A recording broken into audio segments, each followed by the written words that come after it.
आ रही है वो ये है कि वित्त मंत्री ने धीमी डिपॉजिट ग्रोथ का मुद्दा उठाया था और उसके बाद बैंकों ने अब सरकार से बैंक डिपॉजिट के लिए इंसेंटिव्स देने की मांग की है। क्या है ये पूरा मामला, खबर क्या है, इसके डिटेल्स क्या हैं, ये बताने के लिए हमारे सहयोगी अंकुर मिश्रा हमारे साथ हैं। अंकुर बताइए, बहुत ही इंटरेस्टिंग टाइप की जानकारी लग रही है थोड़ी सी ये, क्या खबर है ये?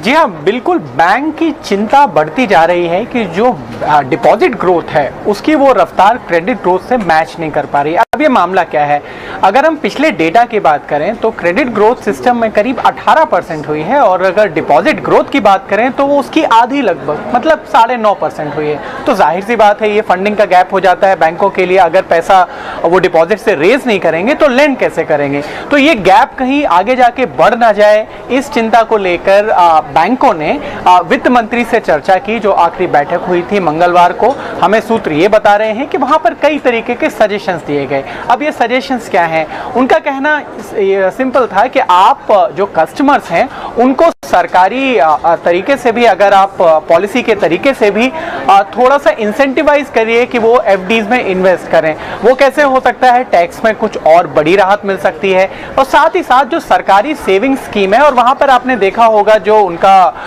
दर है वो कई बार जो टर्म डिपॉजिट रेट्स हैं बैंकों के उनसे ज्यादा है। तो वहां पर थोड़ा डी इंसेंटिवाइज करिए, मतलब डिस्करेज करिए किसी भी तरीके से कि वो उन स्कीम्स में पैसा ना लगा के फिक्स डिपॉजिट्स या फिर सेविंग्स डिपॉजिट में पैसा लगाएं। अब हुआ यह है कि पिछले कुछ महीनों से जहां रेपो रेट 190 बेसिस पॉइंट बढ़ गया है, लेकिन लेंडिंग रेट्स तो बढ़ी हैं थोड़ी सी, लेकिन डिपॉजिट रेट्स में अगर वृद्धि की बात करें तो वो सिर्फ 35 बेसिस पॉइंट हुई है। तो वहां पर पास ऑन भी नहीं किया है बैंकों ने क्योंकि मार्जिन पे खतरा ना हो जाए, और एक तरफ उन्हें चिंता ये भी है कि हम डिपॉजिट से पैसा नहीं उगा पा रहे हैं। तो पूरा मामला ये वित्त मंत्री से डिस्कस हुआ है। अब देखना ये होगा कि सरकार इस पर कोई फैसला लेती है या नहीं।